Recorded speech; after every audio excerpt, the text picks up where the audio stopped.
Hello student, अपकलन part 9,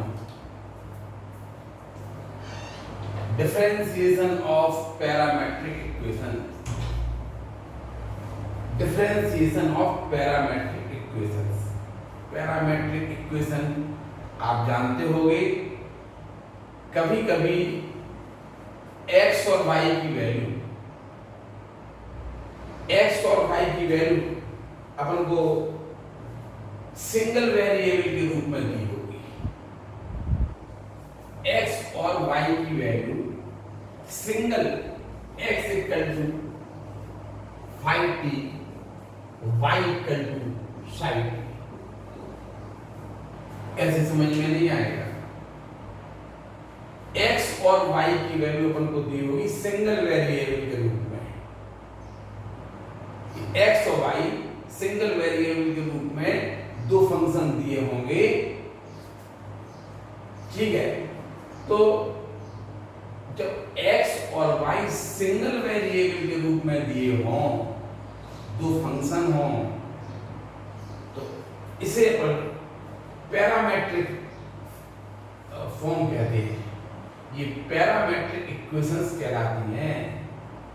x and y parametric function कहलाते हैं, पैरामेट्रिक इक्वेशन कहलाती है। एंड जो t होता है ना, और t है वो पैरामीटर कहलाता है। t क्या कहलाता है? पैरामीटर। हमने एक एग्जांपल दें, आप लोगों ने कोऑर्डिनेट पढ़ी होगी। कोऑर्डिनेट में हमने पढ़ा हुआ सर्किल। आपने पढ़ा था circle x square plus y square equal to a square.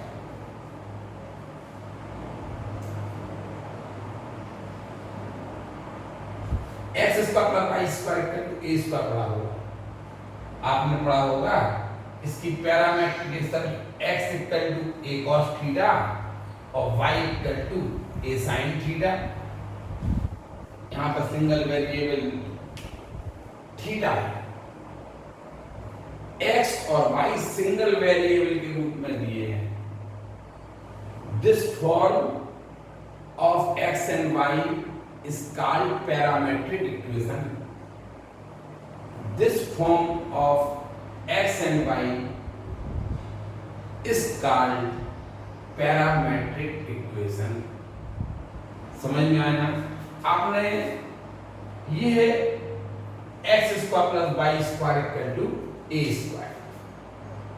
x square plus y square equal ये है पैरामेट्रिक। आपने पैराबोला पढ़ा हुआ y square equal to 4ax। x square plus y square equal to a square. इसको हमने x और y को single variable के फॉर्म में चेंज कर दिया। ये पैरामेट्रिक इक्वेशन कहलाती है ऑफ सर्किल। ये पैराबोला है, x इक्वल टू 80 स्क्वायर और y इक्वल टू 280। ये सिंगल वेरिएबल के रूप में x और y को हमने x और y के रूप में चेंज कर दिया। ये पैरामेट्रिक इक्वेशंस हैं of parabola y square equal to 4ax। सबसे पहले अभी हमने आपको बताया, सबसे पहले हम आपको ये बता रहे कि पैरामेट्रिक इक्वेशंस कहलाती क्या है।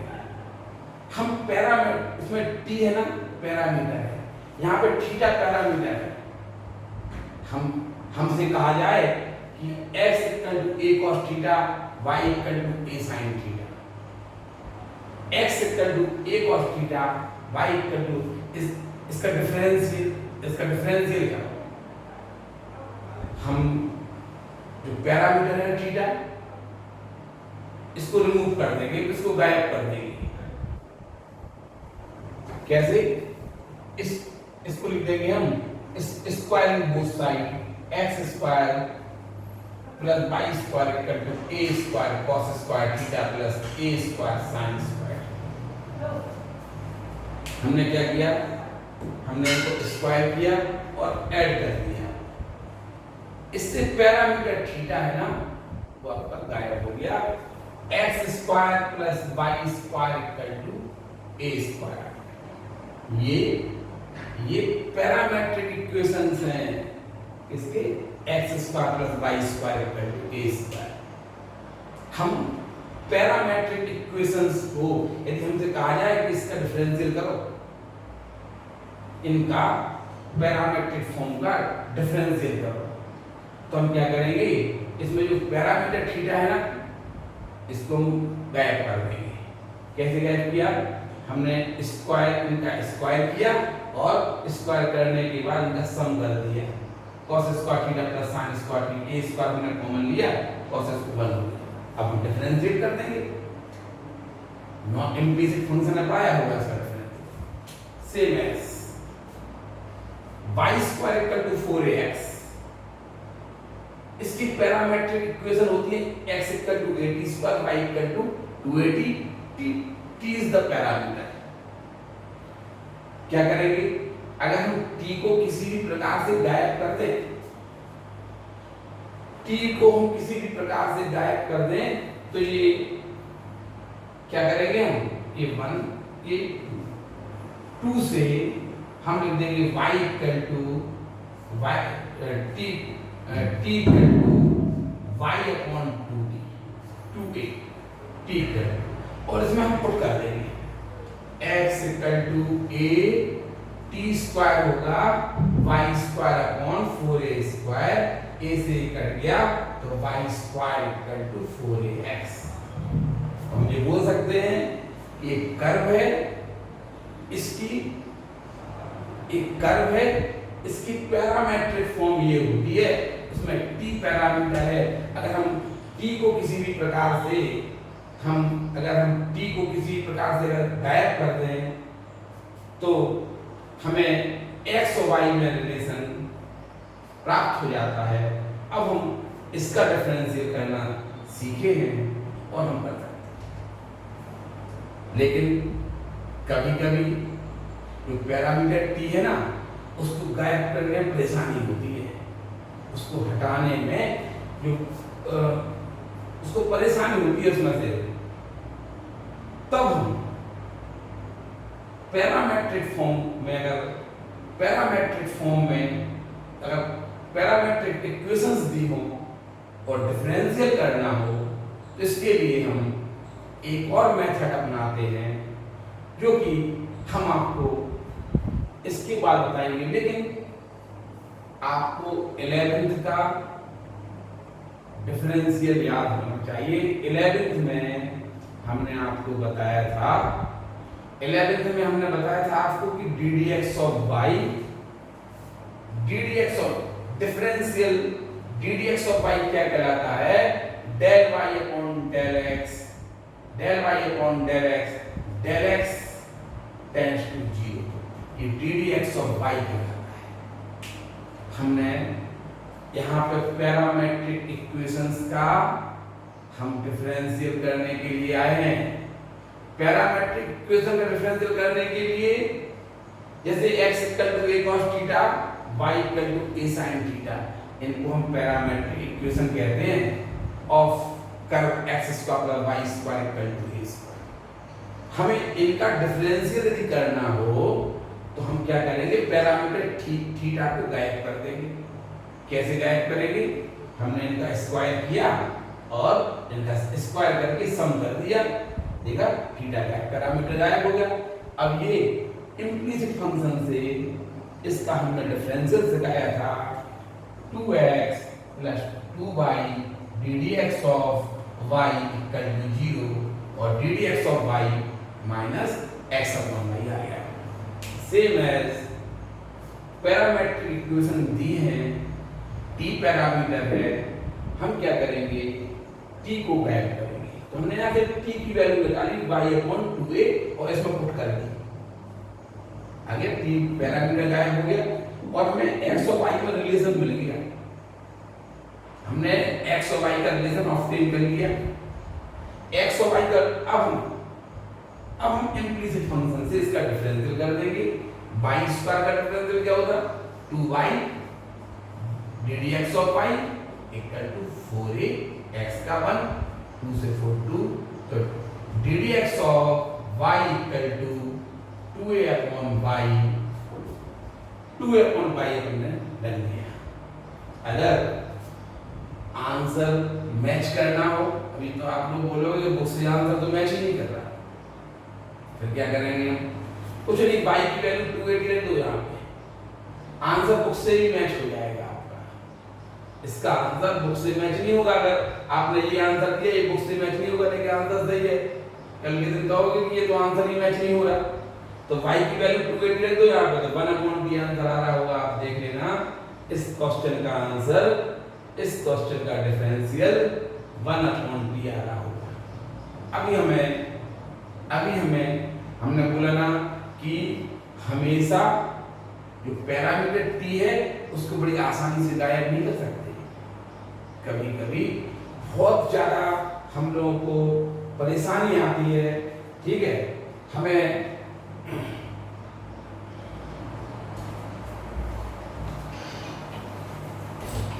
ठीक है, हमें x और ये पैरामीटर को हमेशा कन्वीनियंट नहीं होता है। पैरामीटर थीटा, इसको गायब करना हमेशा कन्वीनियंट नहीं होता है, सुविधाजनक नहीं होता है। तब हमें एक और मेथड से पैरामेट्रिक इक्वेशन को डिफरेंशियल करना सिखाया जाता है। लेकिन इसके पहले हम आपको 11th में हमने आपको एक ddx ऑफ y सिखाया था। ddx ऑफ y आपको हम पहले सिखाएंगे कि ये ddx ऑफ y क्या है। हमने आपको बताया था कि ddx of y del y upon del x tends to 0 होता है, del x tends to 0 होता है। ये बताया था ना हमने 11th में। आज थोड़ा सा हम भूल गए होंगे, हमें पता है, आपने नहीं पढ़ा होगा घर पे, भूल गए, थोड़ा सा ध्यान करवा रहे हैं, इसको देखो पहले। कैसे? हमने बताया था कि जो fx है, हमने let fx be a function, let fx be a function of x, let fx be a function of x, let y equal to fx। क्या समझाया था हमने कि let fx be a function of x, let y equal to fx। इसे अपन कैसे लिखते हैं ना, फंक्शन क्या है, y equal to 2x plus 3, y x का फंक्शन है, ये तो बोला हमने। let fx be a function of x, fx be a function of x, fx, ये fx है, इसे हम y से रिप्रेजेंट कर रहे हैं, वो x का एक फंक्शन है। समझ में आई ना? इसका मतलब ये कहलाया कि y की जो वैल्यू है वो depend on x, value of x, y depend on value of x, value of y depend on value of x। जैसे हमने x इक्वल टू 2 रखा, तो y x हमने अगर 2 रखा तो y कितना आएगा, 2 into 2 plus 3 आएगा, 2 into 2 plus 3, तो y equal to 7 आएगा। x अगर हम 1/2 रखते हैं तो x तो इंडिपेंडेंट है, इसका मतलब x इंडिपेंडेंट है, जो चाहे जो मन में आए उसको रख सकते हैं। लेकिन y dependent on x, y की वैल्यू x की वैल्यू पर डिपेंड कर रही है। सो x is independent variable and y is dependent variable. समझ में आया ना? ये हमने आपको 11th में समझाया था कि x हमने माना let fx be a function of x, let y equal to fx, let y equal to fx, जो y है वो x का एक फंक्शन है, y x का सीधी है। अभी अपन ने देखा x इंडिपेंडेंट वेरिएबल है, x कुछ भी रख सकते हैं, but y value of y depend on value of x, इसलिए y डिपेंडेंट वेरिएबल है।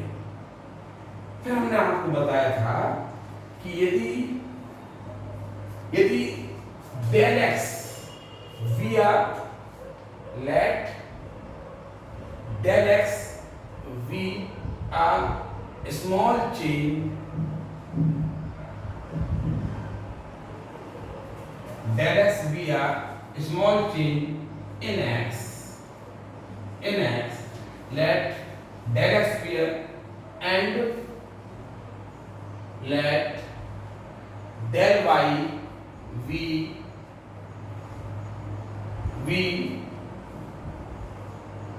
let del y be the corresponding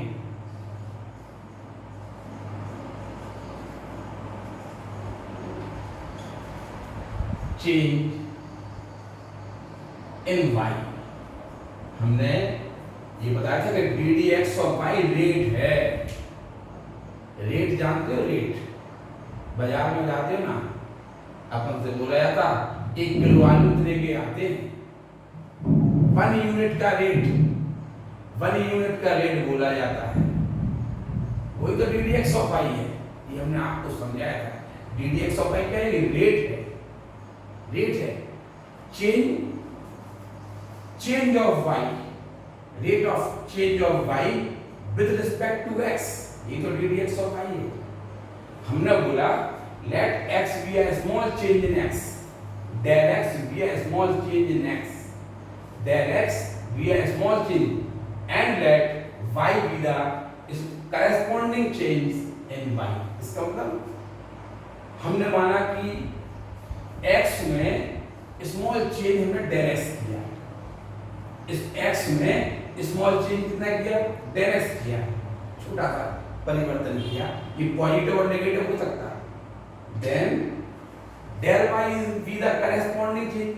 तो जिस प्रकार से हमने y equal to 2x plus 3 लिखा था, अगर हम x में चेंज करेंगे स्मॉल चेंज, तो y में भी तो स्मॉल चेंज होगा।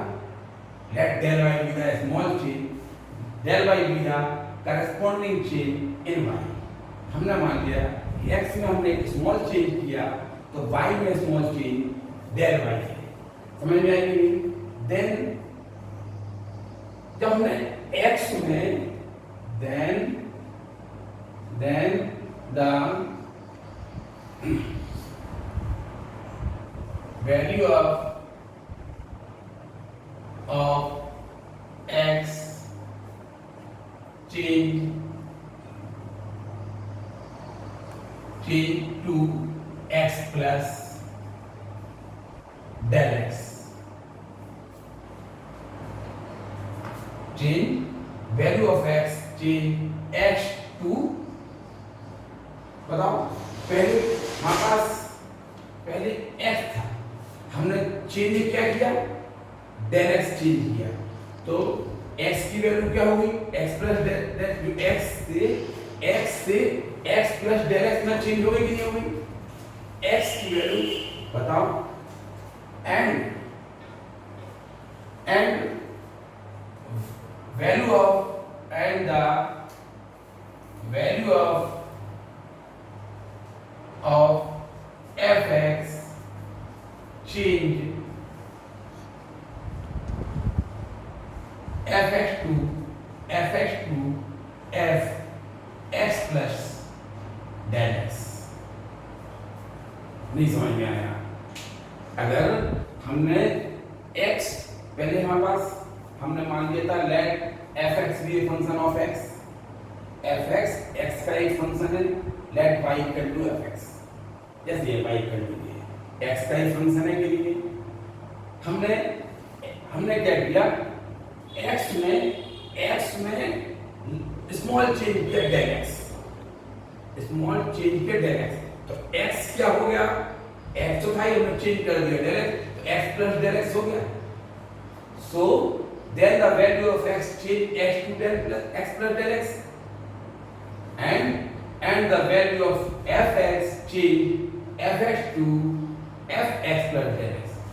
जैसे हमने हमने x2 था तो y कितना था 7 और हमने लिटिल चेंज किया स्मॉल चेंज किया x इक्वल टू 3 तो y इक्वल टू कितना हो गया y भी तो चेंज हो गया y हो गया 7 प्लस 7 था y की वैल्यू पहले y 7 था अब हमने इसमें जो लिटिल चेंज स्मॉल चेंज 2 से 3 किया 1 किया तो इसमें ये कितना हो जाएगा 6 प्लस 3 9 2 3 6 प्लस 2 3 6 प्लस 3 9 हो जाएगा यानी 7 प्लस 2 हो जाएगा 7 प्लस 2 इसका मतलब ये है कि जो डेल x है 1 है यहाँ पर डेल x कितना है 1 change small change in x 1 है स्मॉल चेंज इन y 2 होगा डेल y इक्वल टू 2 समझ में आया कि नहीं स्मॉल चेंज इन y अगर इसमें 1 चेंज किया x में हमने 1 चेंज किया then small change in y 2 होगा जिसे हम डेल y बोल रहे हैं तो इसका मतलब क्या हुआ ये पहले जी y है ये तो था fx इसे क्या बोला अपन लोग y 7 क्या था अपना fx यानी y 7 अपना fx था कि था 7 क्या था अपना fx और 2 क्या था ये है डेल y ये अपना हो गया डेल y या इसको बोलते हैं इसमें f del f x plus del y हो गया ये x प्लस डेल x की वैल्यू हो गई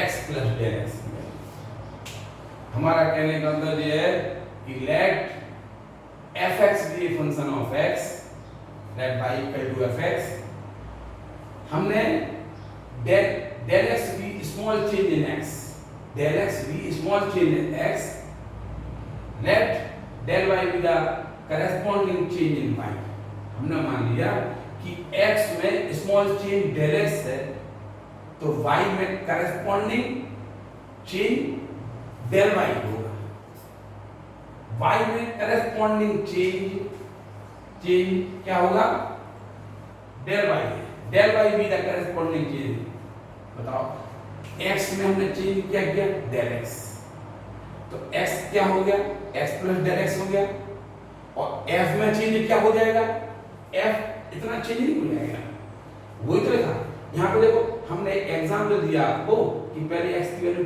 2 थी हमने x की वैल्यू कितनी कर दी 3 कर दी तो डेल x कितना हो गया 1 चेंज किया ना 1 चेंज होने से y में करस्पॉन्डिंग चेंज कितना होगा y में करस्पॉन्डिंग चेंज कितना है ये हमने आपको समझाया तो हमने बोल दिया कि जो x में चेंज हुआ डेल x तो x क्या हो गया x प्लस डेल x हो गया और जो fx है वो fx से fx प्लस डेल्टा x हो गया ये तो बोला हमने x प्लस डेल्टा x हो गया तो fx से f प्लस डेल्टा x हो जाएगा आप पहले इतना बता दिए फिर उसके बाद हम आगे आपको बता रहे हैं बता दिया होगा आपने देखो अभी हमने क्या समझाया थोड़ा सा चूंकि समझने में थोड़ा सा आपने 11th में आप लोगों ने ये पढ़ा नहीं है 11th में अगर थोड़ी भी लापरवाही की होगी तो आपको ये समझने में परेशानी आ रही होगी हम एक बार फिर से आपको समझा रहे हैं हमने लिखा कि ddx ऑफ y इतना होता है आज हम प्रूफ कर रहे हैं अभी आप पहले हम डायरेक्ट लिख सकते थे कि ddx ऑफ y ये है हमने पहले बोल दिया ddx ऑफ y रेट है देखो हम सब कुछ हम लास्ट अगर यहाँ पे हम देखें कि हमने माना था fx भी एक function of x fx x का एक फंक्शन है ठीक let y equal to fx यही y इसे y भी बोलते ना y equal to fx let del x be the small change in x हमने बोला कि यदि हम x में डेल x थोड़ा सा जो x में चेंज करता है डेल x क्योंकि बहुत छोटा होता है x में हम चेंज ये x 2 है हमने एग्जांपल दिया x 2 है तो fx की वैल्यू थी fx की वैल्यू f2 की वैल्यू 7 थी हमने x में little change small change f3 की वैल्यू निकाली हम ये बोल रहे हैं कि अगर del x with a small change in x, then अगर हम एक्स में चेंज करेंगे तो एफ एक्स की वैल्यू भी तो चेंज होगी। एफ एक्स की वैल्यू क्या इक्वल हो जाएगी, एक्स प्लस डेल एक्स के इक्वल नहीं होगी। देखो यहाँ एक्स की वैल्यू कितनी है, एक्स की वैल्यू 2 है। हमने एक्स में लिटिल चेंज कितना किया 1, तो डेल एक्स कितना है बताओ। तो f x plus del x की वैल्यू क्या होगी, x plus del x 2 plus, वो तो हमने बोला है कि जो एफ एक्स है, जो एफ एक्स था वो काय में चेंज हो जाएगा, एफ एक्स की जो वैल्यू थी वो f x plus del x में चेंज हो जाएगा। यदि हम इतनी सी बात है जो हमने लिखा है कि let del x be small change in x and let y be del y be the corresponding change in y, then the value of x क्या हो जाएगी, value of x change x to del x. देखो 2 से 3 हो गया कि नहीं हो गया, x to x plus del x. ये क्या है, 3 क्या है, हमने एक्स को 2 माना था कि नहीं माना था, और डेल एक्स क्या था, चेंज था। तो बताओ, हमने बोला पहले हमारे पास x2 था, अब हमारे पास x प्लस डेल एक्स हो गया, तो x प्लस डेल एक्स कितना हो गया, 3 हो गया कि नहीं। तो x है ना, ये टाइम में चेंज हो गया x प्लस डेल एक्स, इतनी तो समझ आया। Then the value of fx, then the value of fx change fx to fx plus, ये है वैल्यू ऑफ fx, ये टाइम में चेंज हो गई, fx प्लस डेल एक्स में चेंज हो जाएगी, fx प्लस डेल एक्स में चेंज हो जाएगा। बस ये हमें थोड़ा सा समझाना था। अब इसमें हमने बोला, देखो अभी हमने बोला ना कि डेरिवेटिव होता है और रेट होता है, 1 यूनिट का रेट लगाते हैं। बस थोड़ा सा ध्यान करना, थोड़ा सा बताओ। देन द ये जो वैल्यू ऑफ ये कितनी चेंज हुई, fx टू fx, तो fx है वो fx प्लस डेल एक्स हो गया। Then change in fx, change in fx क्या होगा, पहले ये fx था, अब कितना हो गया, fx से fx plus change in fx माने y, ठीक है, fx plus del x minus fx।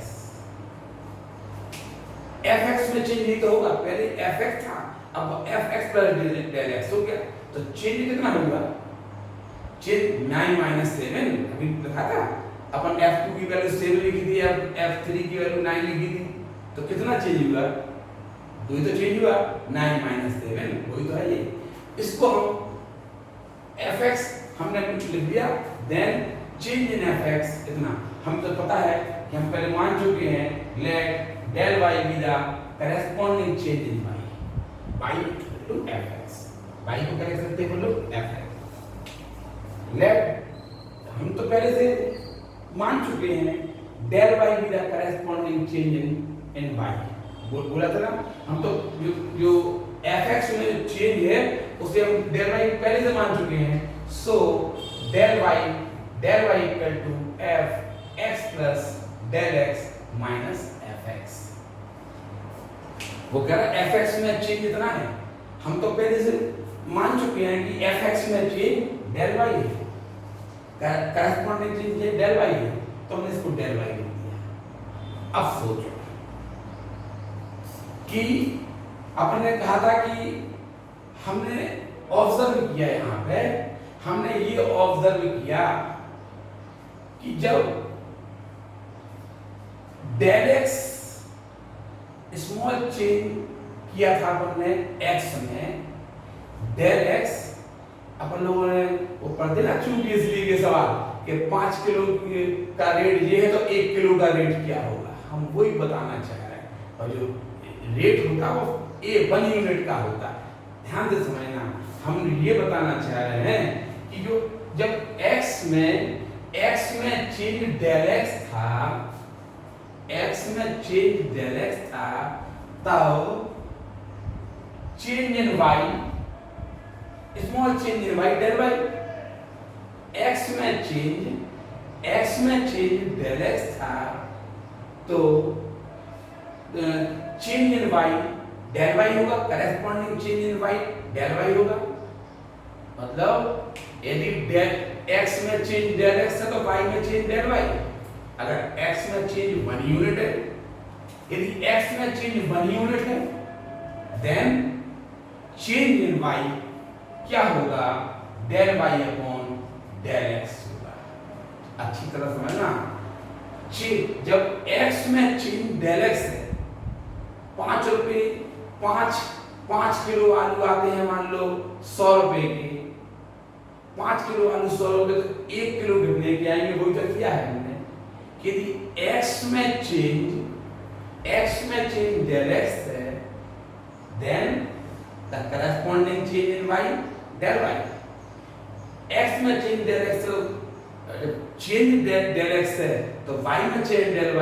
यदि x में चेंज 1 है, 1 यूनिट है, then change in y del y upon del x।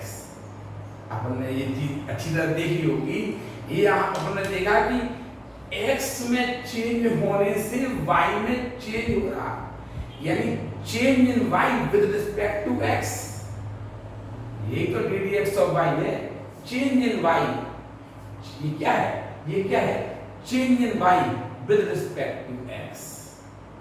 देखिए हमने यहाँ पे हमने कहा कि डेल x टेंड्स टू 0, मान लो डेल x 0 क्यों लग सर, डेल x जानते हो ना, चेंज इन x। यदि x में चेंज 0 क्यों लग सर है, मतलब x में चेंज बहुत कम हो रहा हो, then del y tends to 0। यदि x में चेंज 0 है तो डेल y भी 0 होगा, समझ रहे कि नहीं। अगर x में चेंज 0 आ रहा तो y में डेल y टेंड्स टू 0 होगा। इसे अपन ने बोला ना, देन ddx ऑफ y क्या कहलाएगा, del y upon del x tends to 0 होता है। Del y upon del x नहीं समझ में आया, हमने बोला ना, अपन ने वो बोला था कि जैसे जैसे x में चेंज हो रहा तो y में भी चेंज हो रहा, बोला था कि नहीं बोला था। तो change in y with respect to x, y में चेंज कैसे होगा, with respect to x। y में change with respect to x ddx of y कहलाता है। यदि डेल x टेंड्स टू 0 तो डेल y टेंड्स टू 0 होगा, तो लिमिट ddx ऑफ y को अपन ने del y upon del x बोल दिया, और डेल x टेंड्स टू 0, ये अपना ddx ऑफ y कहलाता है। थोड़ा सा 11th का पढ़ना ध्यान से, आपको समझ में आ जाएगा, और ये आप उतार लीजिए, फिर इसके आगे हम आपको बता रहे हैं। अभी आपने सीखा ddx of y del y upon del x tends to 0 होता है। Rate of change of y with respect to x, x y में परिवर्तन x के सापेक्ष, यही तो ddx ऑफ y की डेफिनेशन है, ये आपको 11th में बताएगी। यही तो ddx ऑफ y कहलाता है कि यदि x में चेंज हो रहा हो तो इसके रिस्पेक्ट में y में चेंज कितना होगा, यही तो ddx ऑफ y है। ये हमने आपको बताया है कि डेल y, यदि x में चेंज डेल x है तो y में चेंज डेल y, यदि x में चेंज 1 यूनिट है तो y में change del y upon del x होगा। यानी इसका मतलब आपने देखा था कि change in y with respect to x, change in y with respect to x, ये कहना। अब हमने आपको ये पढ़ाया है। अभी एक बच्चे ने क्वेश्चन पूछा था कि हमेशा x के सापेक्ष अवकलन क्यों करते रहते हैं, हम y के सापेक्ष अवकलन क्यों नहीं करते? हम y के सापेक्ष भी अवकलन कर सकते, लेकिन पहले हम उनका रिलेशन तो ले लें कि relation between d d x of y and d d y of x, d d y of x, इनका रिलेशन क्या है? क्योंकि हमें फंक्शन दिया रहता था x में, हम उसे y मान लेते थे, इसलिए हम x के रिस्पेक्ट में डिफरेंशियल कर देते। अगर आप हमें ये a क्यू आप बोल देंगे ये फंक्शन है, a क्यू आपने बोल दिया कि ये फंक्शन है, ठीक है, हमने मान लिया, चलो इसे y कर दिया। अब हम a के रिस्पेक्ट में इसका डिफरेंशियल करेंगे, a के रिस्पेक्ट में इसका डिफरेंशियल होगा d D a of y 3a, x के रिस्पेक्ट में इसका डिफरेंशियल 0 होगा क्योंकि ये कांस्टेंट टर्म हो जाएगा।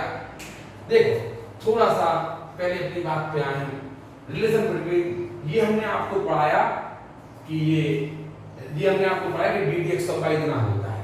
अब हमें रिलेशन बताना है d d x of y और d d y of x में।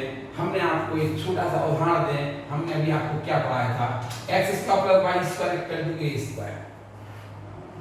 यदि हम x के रिस्पेक्ट में इसका डिफरेंशियल करें तो हमने बोला था 2x plus 2y ddx of y equal to 0, 2 से डिवाइड कर दो, ddx of y equal to minus x upon 1। हमने बताया था कि हम y के रिस्पेक्ट में डिफरेंशियल करें तो 2x dy of x plus 2y equal to 0, x square का होगा y के रिस्पेक्ट में, ठीक है, 2x d y of x, इसका 2y होगा, मतलब जो x स्क्वायर का डिफरेंशियल 2x होता था वो x के रिस्पेक्ट में होता था, और y स्क्वायर का होता था 2y ddx ऑफ y, उसकी बिल्कुल चेंज हो जाएगा, y के रिस्पेक्ट में x स्क्वायर का होगा 2x d y of x, और y स्क्वायर का जैसा x स्क्वायर का होता था यहाँ पे, ऐसा यहाँ पर y स्क्वायर का होने लगेगा, और d y of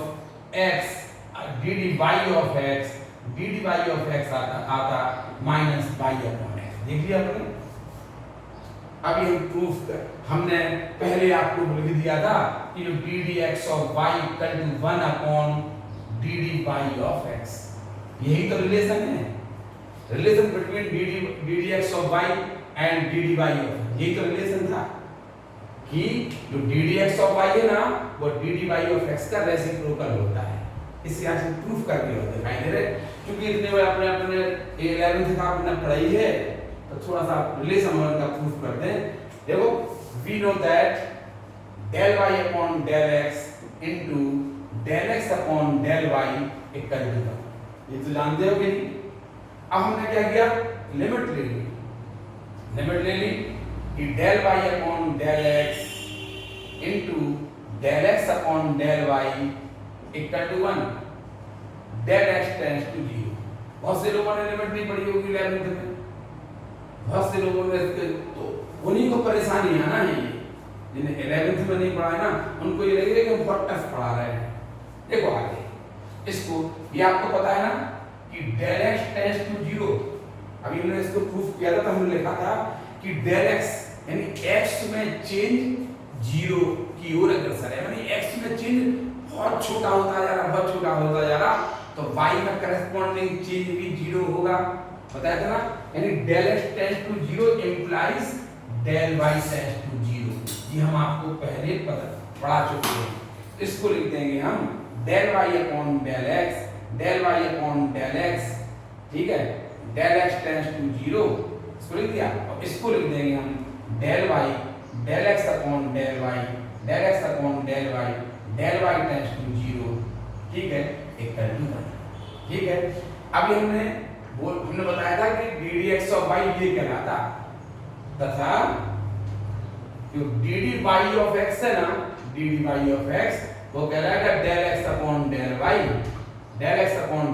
del y tends to 0, क्या कहलाएगा, del y टेंड्स टू 0, ये डी वाई ऑफ x कहलाएगा। हो गया अपना काम। देखो इतने को क्या लिख देंगे हम, इतने को लिख देंगे हम ddx ऑफ y, क्या लिख दिया हमने, इतने को लिख दिया हमने ddx ऑफ y। बोला था ना, इतने equal to d d x of y, और इतने को क्या लिखेंगे हम, d d y of x, d d y of x equal to 1। बताओ, तो d d x of y क्या होगा, d d x of y 1 upon d d y of x, यानी d d y of x का reciprocal d d x of y होता है। ये समझ में आया?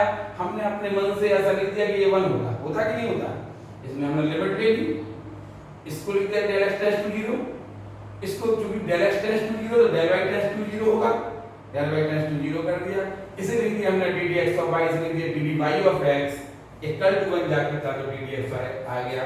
इसका मतलब है अगर d d x of y निकालना हो तो d d x of d d y of x का रेसिप्रोकल कर दो, उसको d d y of x को पलट दो तो d d x of y आ जाता है।